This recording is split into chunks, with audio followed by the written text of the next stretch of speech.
que vous allez bien, je suis ravie de vous retrouver aujourd'hui pour vous présenter et vous donner mon avis sur mes 4 dernières lectures romans / nouvelles / fanfiction. Donc justement, je vais commencer avec le livre qui regroupe des fanfictions. Avant de rentrer plus dans les détails concernant ce livre, qu'est-ce qu'une fanfiction?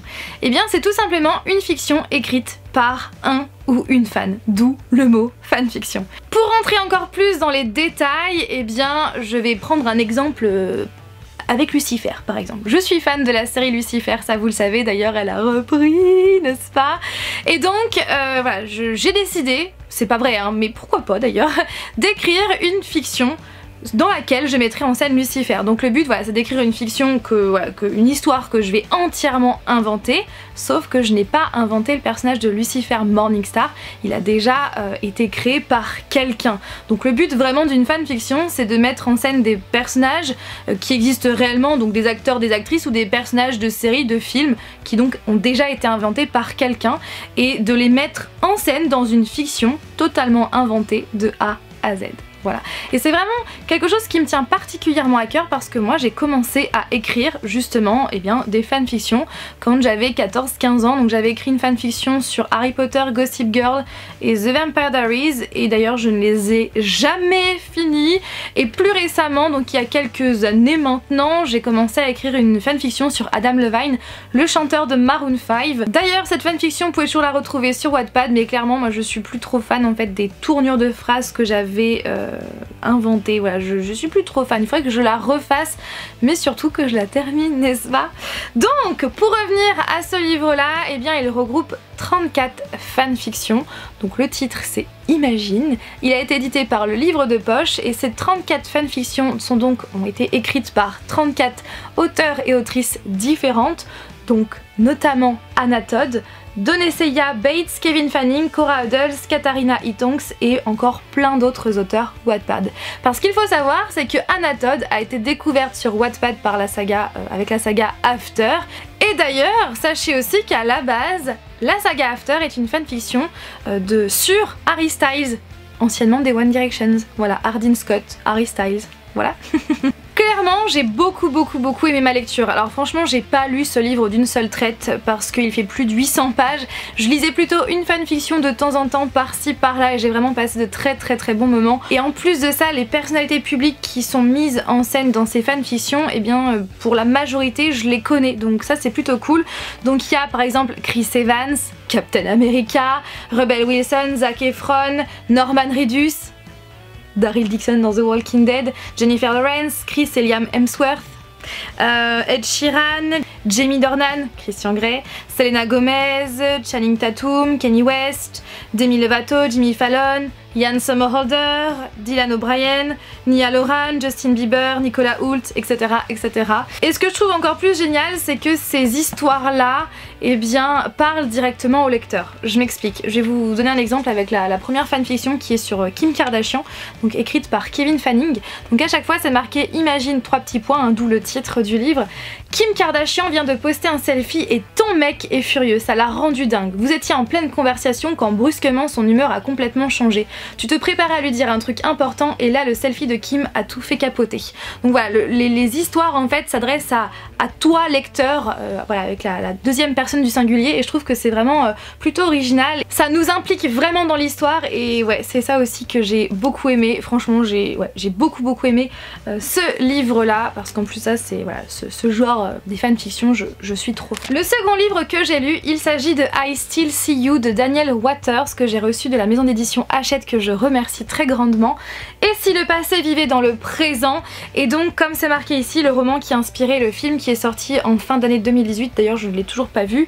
Je trouve ça un petit peu dommage. Alors déjà à la base je suis pas très fan des bandeaux qui sont à part du livre, c'est un peu embêtant, mais là en plus quand c'est directement inscrit dans la couverture, là pour le coup je suis pas très fan parce que ça fait pas très joli en fait.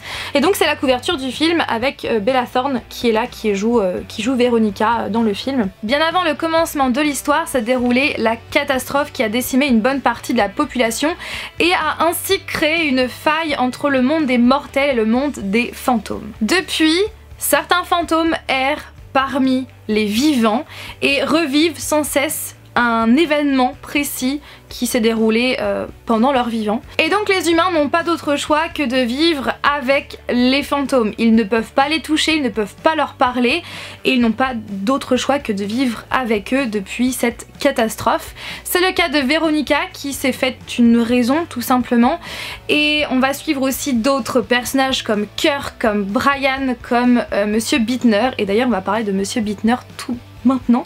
Monsieur Bittner est tout simplement le professeur de Veronica et c'est aussi le voisin de chez elle. Ce monsieur a perdu sa fille, sauf que sa fille ne s'est jamais manifestée en tant que fantôme. Et il doit absolument trouver un corps pour que sa fille se réincarne dans ce corps pour que sa fille puisse vivre avec lui. Et c'est là que Veronica entre en scène.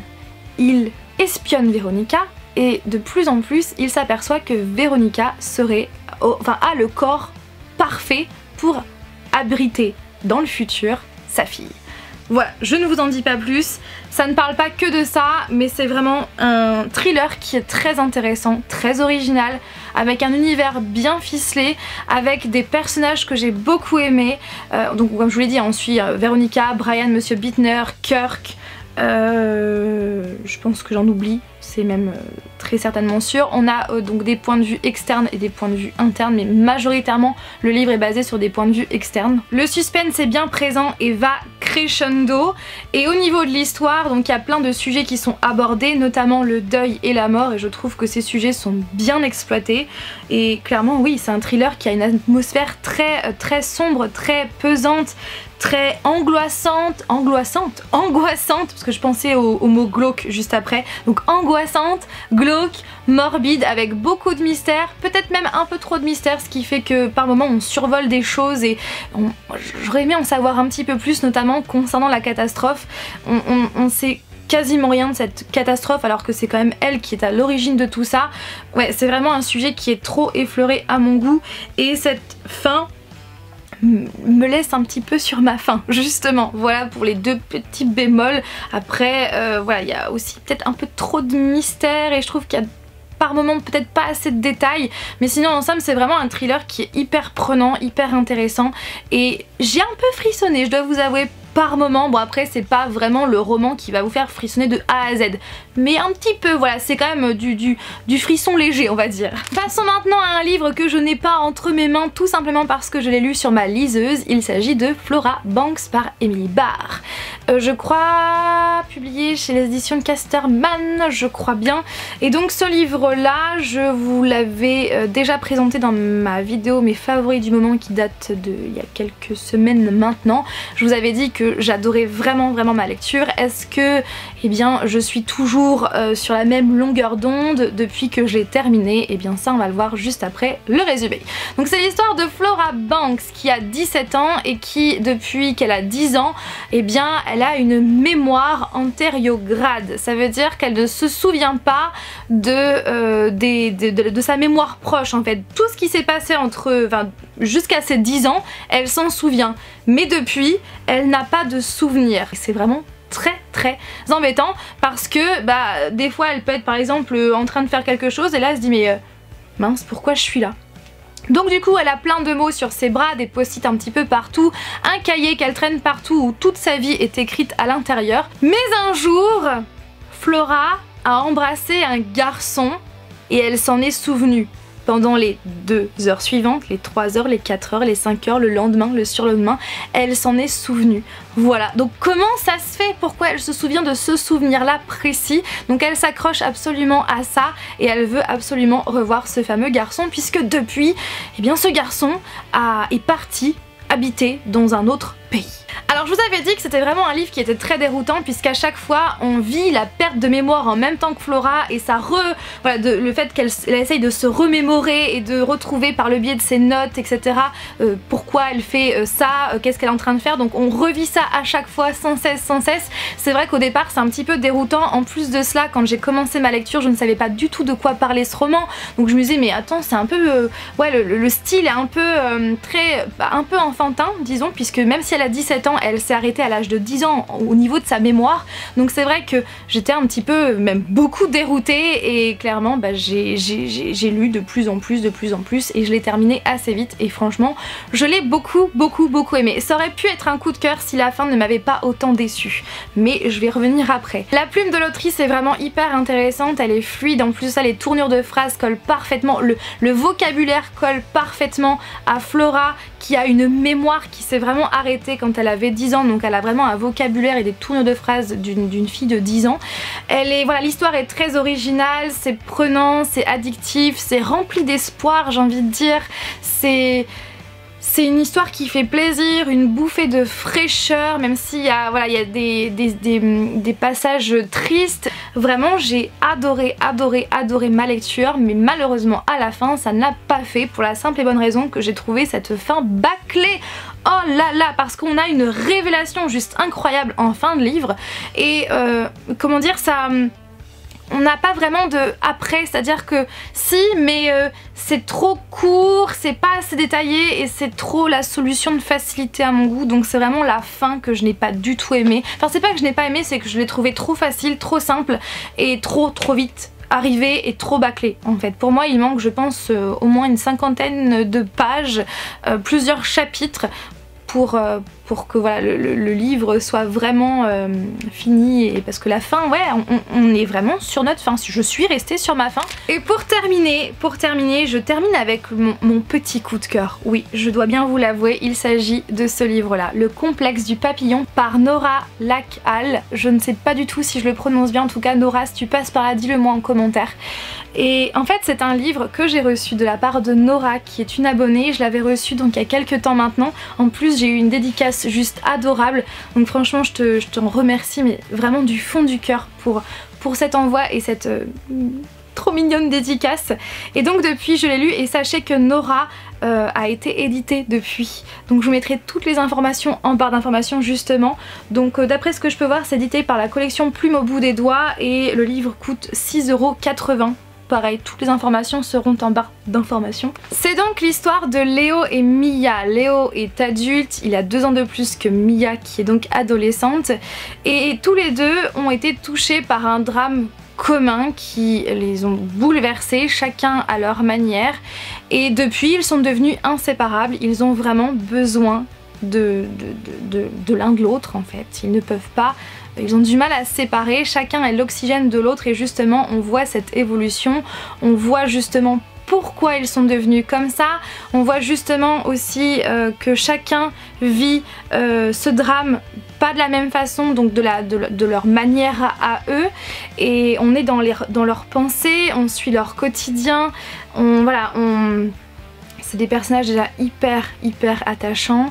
Il y a des révélations, voilà, notamment voilà, des révélations auxquelles je ne m'attendais pas, et c'est vraiment une histoire qui est extrêmement touchante, extrêmement bouleversante, parce que oui, j'ai versé quelques petites larmes et c'est vraiment oui un livre qui est extrêmement touchant, qui aborde un sujet qui est extrêmement douloureux, je ne vais pas vous dire lequel.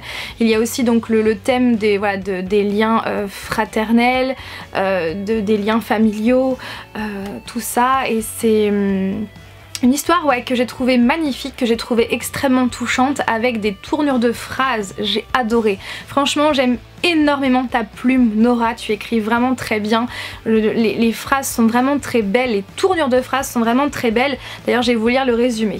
Dis Léo, tu penses que le papillon est complexé? Pourquoi?